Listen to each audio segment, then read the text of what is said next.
A tank destroyer has one purpose: find a tank and destroy it. The methods of achieving this, however, changed significantly throughout the years.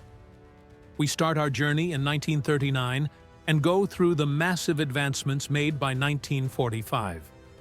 The ingenuity of various nations, especially the United States, Germany, the Soviet Union, the United Kingdom, and even Japan and Italy, played a huge role in shaping tank destroyers, each one evolving in response to changing battlefields and enemies. Let's take a look at the evolution of tank destroyers, starting with the United States. The M3 GMC marked America's introduction to tank destroyers. The idea was simple but effective. Mount a 75mm gun on a half-track and send it into combat. Fast and loud, this creation was used in the North African campaign to engage Rommel's Panzer tanks. Though the M3 GMC was not heavily armored, its speed and firepower allowed it to hit hard and fast. The M6 GMC came next, a modification of a Dodge truck equipped with a 37mm gun. It was lightning fast, but it had no real protection, relying entirely on speed and surprise to avoid engagement. It didn't survive long, but it was an early step toward refining the concept of tank destroyers. Moving forward, the T-40M9 emerged. This design attempted to mount a 3-inch gun on a medium tank chassis, showing promise in testing. However, it never made it to mass production due to the emergence of better designs. One such design was the M10 Wolverine, which became America's workhorse tank destroyer during World War II.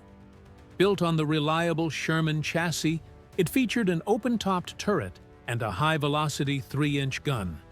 Over 600 of these tanks saw action across Europe, hunting down German armor with remarkable success. Then came the M18 Hellcat, the fastest armored vehicle of World War II, with a top speed of 55 km/h. Though lightly armored, its speed allowed it to use hit-and-run tactics, dancing around slower, heavier German tanks. When the 76mm gun of the M10 Wolverine couldn't pierce the armor of the German Panthers and Tigers, the M36 Jackson was introduced.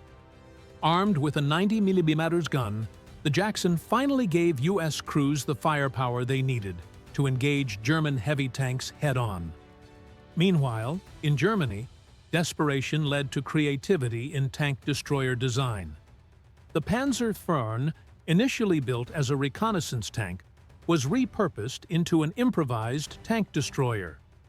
Mounting a captured Czech gun on an obsolete chassis, it gave German infantry a fighting chance against enemy armor early in the war. The WWII was another early German effort, a low-profile tank destroyer designed to ambush enemy tanks. It would become one of the most produced German armored vehicles, proving deadly across multiple fronts. The WWII Max, a massive 105mm gun mounted on an experimental vehicle, was designed to crack French bunkers. Only 2 prototypes were built, but they were used effectively against Soviet tanks during the Eastern Front conflict. As the war progressed, other German designs, such as the Poitiers Panzerjäger 35R TARS, emerged, repurposing captured French tanks and using them as makeshift tank destroyers. These converted tanks served in second-line units across occupied Europe. One of the most infamous tank destroyers was the Stura Emil, a colossal 128mm gun mounted on a heavily armored chassis. This experimental vehicle was capable of penetrating any Soviet tank from long distances, though it never entered mass production. The Pritzen Nashorn E.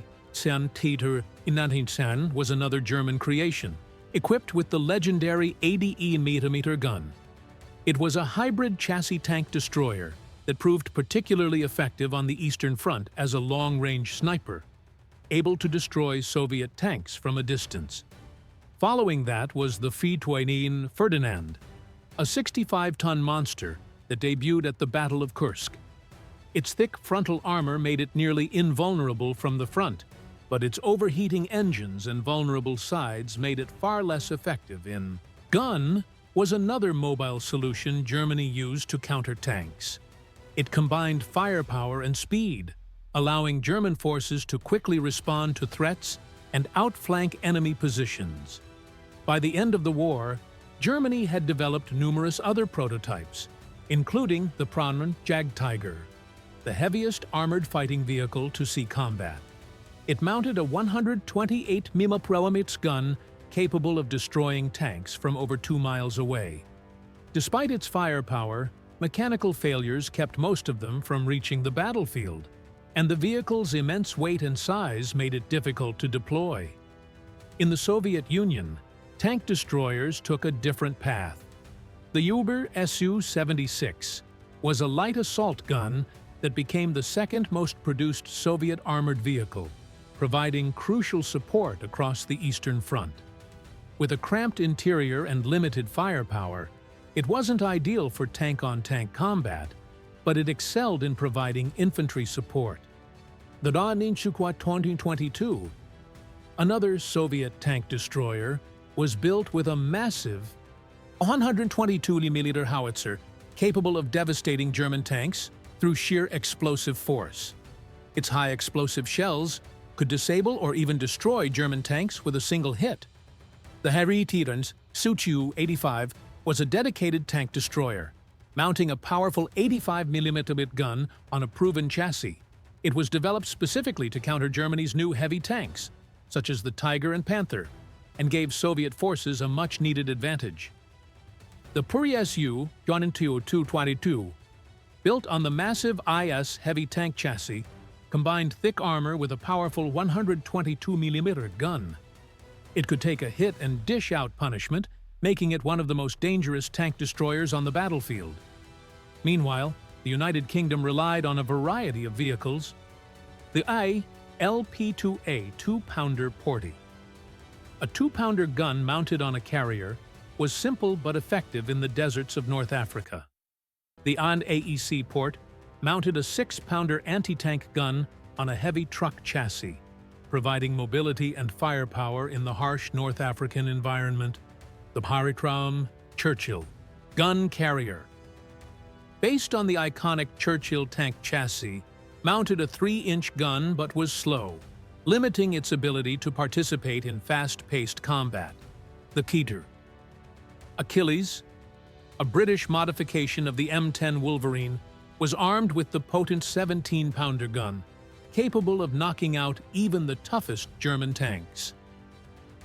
The Avenger, based on the Cromwell cruiser tank, also carried the 17-pounder gun and saw action in numerous tank hunting operations.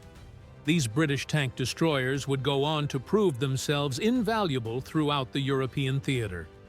Italy, though often outclassed in armor, made several attempts at creating effective tank destroyers.